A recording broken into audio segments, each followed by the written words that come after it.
Good morning. Welcome back, Chappelle. Welcome back to your flipped classroom. Yeah, good job. From North Carolina. Perfect. North Carolina is the spot.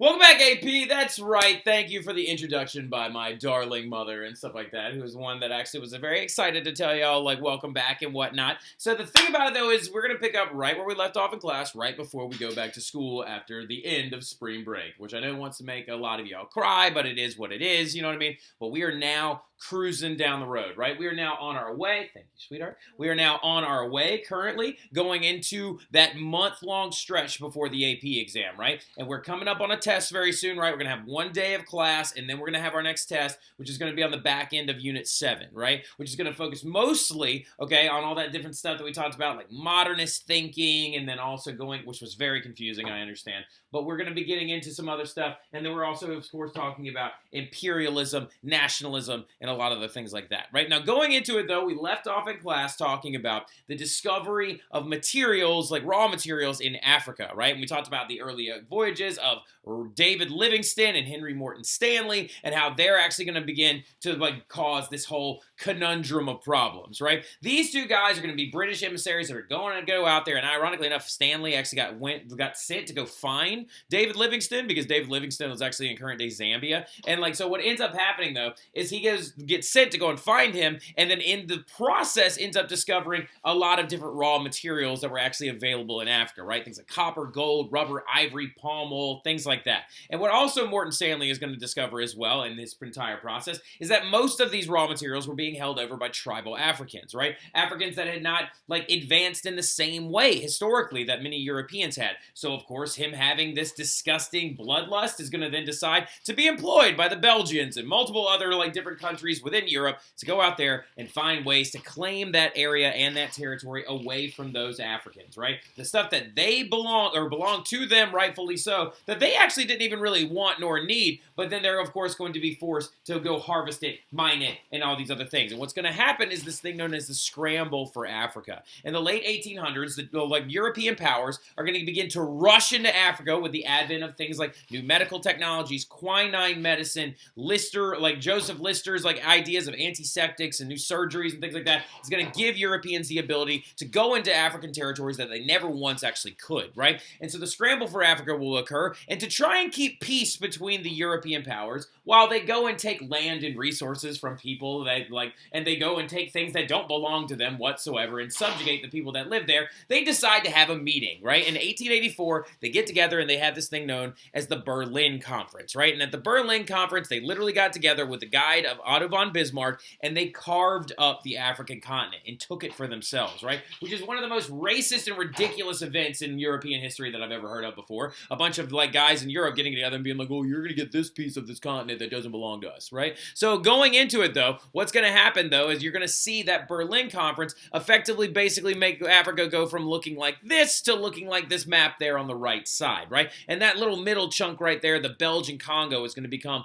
a very important thing later on as well. Now going into it though, you have to understand the major effects of imperialism in Africa, right? What kind of effects are imperialism going to have on the Africans that live there when these Europeans start trying to show up and harvest that rubber, that palm oil, those diamonds, the gold, all these other things there as well? Well, another big motivator behind this whole thing, remember back to the motivators of imperialism, right? Remember all the way back to those motivators being along the lines of like, oh, well, we're interested in Mission Civil Strass and Rudyard Kipling's racist poem, The White Man's Burden, and all this other stuff. Well, another little sedentary motivator is going to come out there as well is the spread of Christianity. So what you're going to see is the Europeans enforcing a lot of Christian conversion and Christian laws onto the Africans as well, serving as missionaries, quote unquote, which is really not really, it's more of an after effect and more of a justification rather than an actual motivator, right? Now, another big thing that's going to happen though as well is you're going to see interactions between Africans and Europeans occur, and these interactions are going to sometimes be violent, because Henry Morton Stanley, when he actually went and tried to discover the source of the Congo River. He actually was very, very well known for just shooting people for no apparent reason because he thought it would be effective target practice. He literally also had these people called porters that carried all of his stuff with him. Large numbers of them ended up dying from overwork and abuse, right? And these porters were Africans, right? And so the other thing that we need to understand, though, as well, is the Africans are not going to take this, right? The Africans are not going to take this lying down, and they're going to try to have violent uprisings against these Europeans. Now, one particular event that I can never remember the name of the battle itself, and I'll need to go back and actually look it up. It's in my book that I actually have read many times. It's called To End All Wars by Adam Hochschild.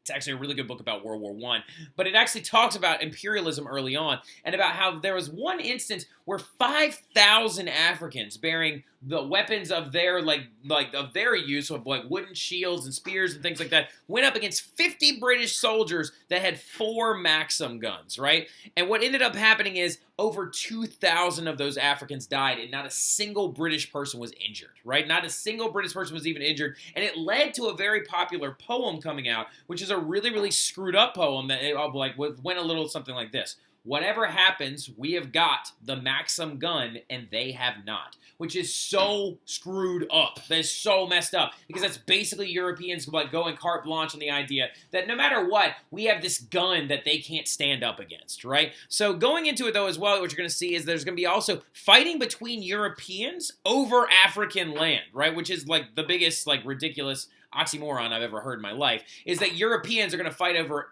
land that doesn't belong to them in the first place, right? Now, the African land that they're actually going to end up fighting over, you're going to see some different interactions like for example, the Germans in Tanzania, and you're also going to see as well, the most famous examples, though, is these things called the Boer Wars, right? The Boer Wars occurred in South Africa between white colonists that were actually descendants of the Dutch, known as the Boers, right, who were herders and farmers and things like that. And then when the British discovered diamonds and gold in South Africa, they're going to begin to try and claim that land away from the Boers. And what you're going to see is a war between the Boers, right, these descendants of the Dutch in South Africa, against the Brits, right? And the British are actually going to create concentration camps for the very first time to use against the Boers, which is really, really screwed up. There was this woman named Emily Hobhouse, who was actually a writer from Great Britain, who actually wrote on the actual concentration camps that the British used against the Boers to try and take that land in South Africa, right? Now, going into it, though, as well, what you're going to see is the enforcement and dissemination of racist ideology. You're going to see more Europeans believe genuinely in that social Darwinistic perspective that Europeans were more advanced, so they had the right to that land, which again is so stupid and doesn't make any sense whatsoever.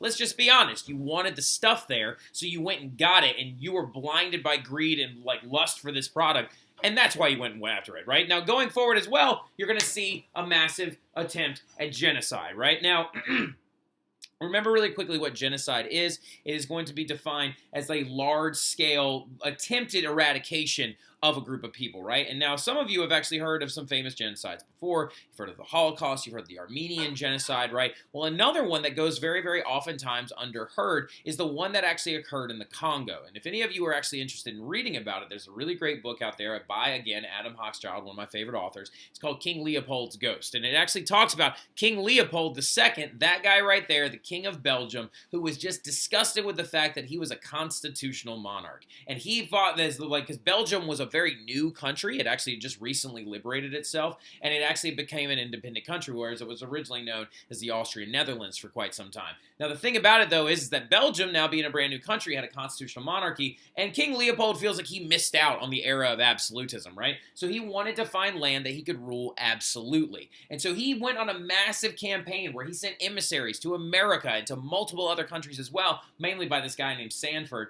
who actually went out there and got land grants for the middle of Africa, and where he established a country known as the Belgian Congo, right? And the thing about it, though, is he went there originally to try and mine the ivory resources out of it, but eventually they discovered rubber there. And what ends up happening is the Belgians end up underneath the leadership of Leopold II, end up actually leading to the death and destruction and murder of 10 million people by way of trying to force them to harvest rubber by taking their families as hostage to force them to harvest rubber against their will. And what you're going to see as well is the number is even considered to be even higher than 10 million when you factor in failed births as well, because the Africans could not actually subsist themselves and survive while working to harvest rubber and then also growing plants of their own to actually survive in these areas, right? And so you saw massive proliferation of political cartoons like this one, which is In the Rubber Coils, which actually shows an African person being enthralled and literally wrapped up in a rubber vine, and the head of the rubber vine itself, or snake, if you will, is also King Leopold's face. And then this right here was another thing that we talked about a little bit in class, where they actually forced Africans to be the police against these other Africans, right? They were known as the force publique, where they actually gave African men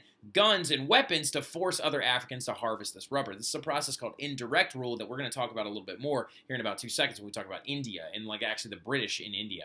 And what the thing about it though is if you give a gun to an African man, what is he going to usually use it for? And we talked about this in class. He's usually going to use it to hunt with, right? And so to try and stop them from doing that, they said for every single time, if we give you 10 bullets and you come back with 9, you better come back with proof that you killed a person with it, which is ridiculous. And so what they would do sometimes when they would use the rifle to hunt with, if they shot an animal with it one time, they would bring a shell back and then they would go to a local African village and they would cut the hands off of an African person that lived there to try and have proof that they shot a person, not an animal, which is absolutely ridiculous. And literally people losing their hands in Africa, and especially in the Belgian Congo, became an image of this genocide, right? Which is ridiculous. And if you want to know more about that, please come and talk to me. We will talk more about it in class. Like I said, I have that book, King Leopold's Ghost, which is absolutely so hard to read, but is enthralling nonetheless, right? Now, going into it, though, as well, you need to also understand that is the imperialistic effects in India, in Africa. We're now going to talk about the imperialistic effects in India, right? We're going to talk about briefly how the British are going to be your major players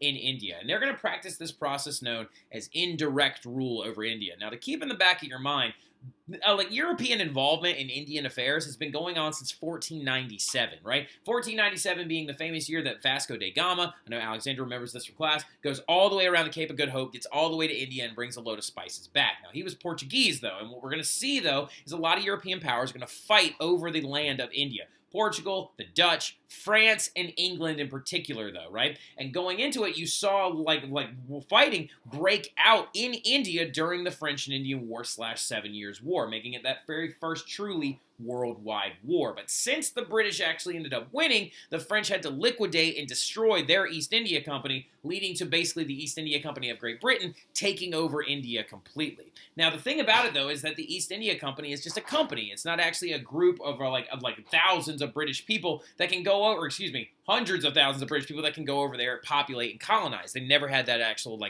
want to do that. Instead, what they did is they left little under 1,000 British rulers over 300 million Indians. And what they're going to do is they're going to actually make deals with local Rajas and local princes so they can actually use that land to get farming availability and to actually grow certain cash crops like cotton. And then, of course, we're going to see the growth of opium as well later. Now, they're also going to, though, enforce massive cultural changes, right? For example, they outlawed this practice called sati, which is the ritualistic suicide of a woman, actually. If a woman in India, if her husband died, she would actually commit ritual suicide by jumping on the funeral pyre and killing herself along with her husband. Now, the British took this away and they outlawed it completely over all of India, and they were like, we don't allow this anymore, to try and feel like they were doing something good. So they could put it in a British newspaper and be like, look at how well we're making the lives of these Indians. We're improving their lives. But the thing about it, though, y'all, is sati was barely practiced anymore, right? Like, by this point in history, no one really did it. And the people that did it were in small rural villages. And who are you to tell them what to do, right? So the thing about it, though, is that this was used as them trying to, what's that word? He's eating all the ham. No, he is not eating all the ham off the counter. Sorry, our dog is eating all the ham. He ate a lot of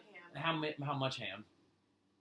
Like half of it. Half the bag? Half of what I put out. How much was that? How many did you put out? 3 slices. Oh, 3 slices. Oh, he's fine. So he is a ham. All right, so yeah, anyway, now. What is it called when you what? What is it called when you try to make it look like you're doing something good? Virtue signaling? Is it virtue? Virtue. Yes. This is basically Britain virtue signaling in general. And another thing they actually did as well is they tried to get rid of the caste system. Now, something that some of you probably don't know a lot about is this thing called the caste system, right? Which is actually a cultural social class system that existed in Hindu and Buddhist-based India, right? Where there were multiple different social classes that you could move up through using the process of reincarnation in their faiths, right? So in Buddhism and Hinduism, there's a process known as reincarnation. Whenever you die, you are to come back as another life form, right? And if you live a really good life, you move up through the caste, right? The highest being Brahmins, which are priests and teachers. The lowest being these people known as Dalits, which are outcasts or street sweepers, right? Now, the thing about it, though, and when you're also known as the untouchables, is what the Dalits are also known as well. But the thing about it, though, is that throughout all of India, the classes were very, very different. And what the British ended up doing is they liquidated it down into just like 5 of them. And they actually kind of reinforced the caste system,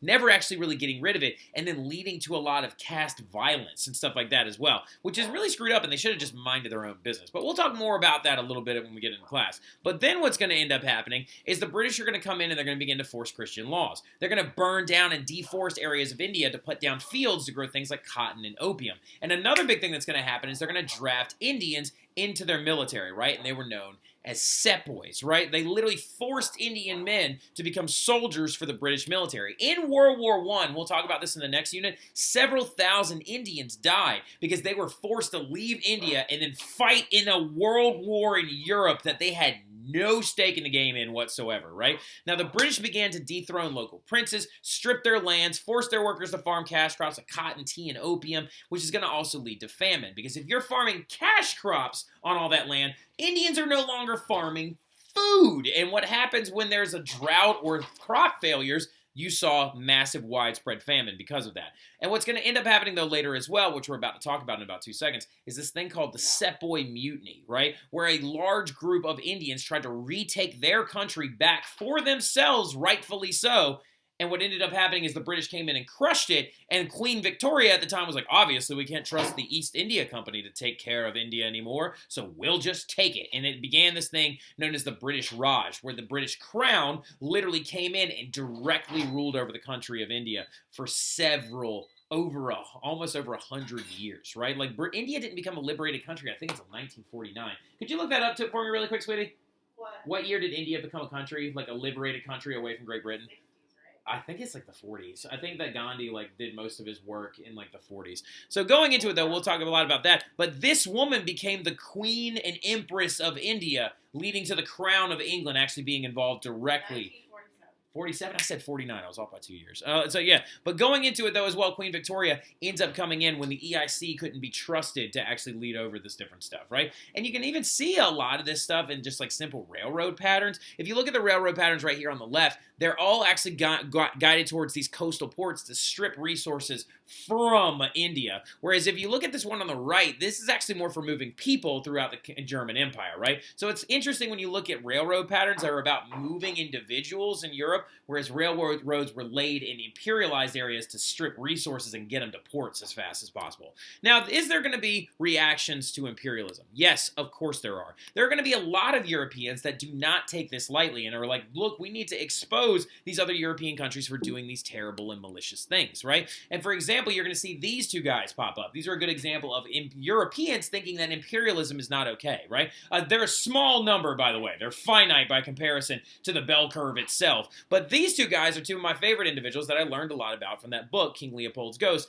And their names are E.D. Morel, which is the guy right here, and Roger Casemont, right? Who is an Irish, this man is Irish, and he is, of course, a British guy, E.D. Morel is. And they were the very first ones to actually notice that there's no way that these ports could be full of Belgian rubber this quickly unless they're using slave labor, right? And their exposure of slave systems by Leopold II in Belgium is going to directly lead to them actually, to the Belgian government stripping that land directly away from King Leopold and giving it over to the Belgian government to try and end the thing known as the rubber terror that was actually going on inside of the Belgian conquest of the Congo.